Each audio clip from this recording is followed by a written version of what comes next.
I'm Megan Sickle, I'm 17, I'm a junior at Barrington High School, and this is my first time visiting Crow Creek Reservation. How long have you been coming out to camp?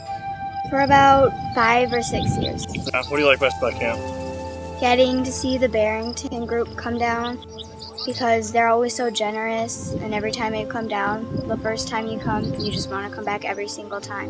Before I came out, I was pretty nervous about impressing everyone and making sure that I did everything correctly, but once I saw the kids come on the bus and saw how their faces lighted up when they saw the people from last year, I realized that it was going to be a lot more easier than I thought it was going to be, and it got me way more relaxed about everything that was going on. We only learn about the Native Americans whenever we're reading the history books, and it's not much. It just tells you like what they used to do. I mean, I don't learn a lot about my culture. One of the hardest parts on the reservation is that the government don't help us out with anything, like money and stuff. I tell them that we make everlasting bonds with the kids here, and that's the most important part. Some people may see it as just giving donations or playing with kids, but the most important parts are the learning of their culture so that we can better understand each other on a deeper level, and the connections that we make with the kids here, because they last, they aren't fleeting.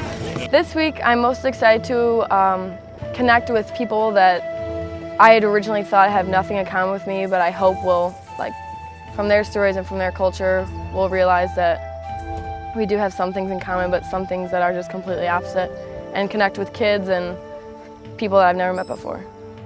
My favorite thing about camp is that you get to spend time with people who are like way older than you, and they're like it's not like people from school or anything, you know, like they won't make fun of you and they won't hurt your feelings, and it's just like you get to be yourself. One thing that I would really take back is their culture and their rituals and how important everything is to them, and the importance of paying attention to detail and the connections that you make with people. I'd love to bring that back.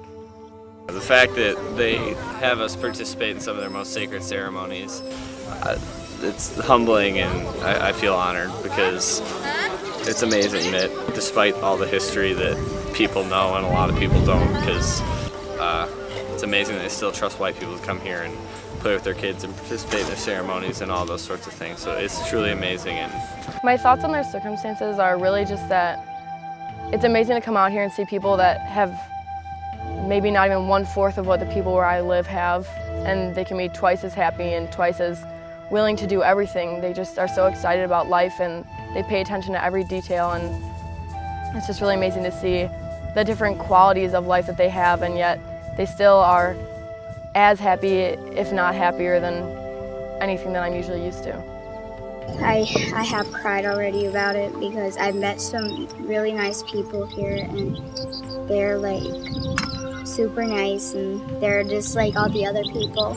If you guys never came out, if you guys like ended it this year or didn't come out next year, I would be so sad, because every year camp is done, the next day I'm looking forward to it. one of the biggest things I've noticed is that people talk about the history of how natives are put on reservations, and the bad situation they were put into 120 years ago or so.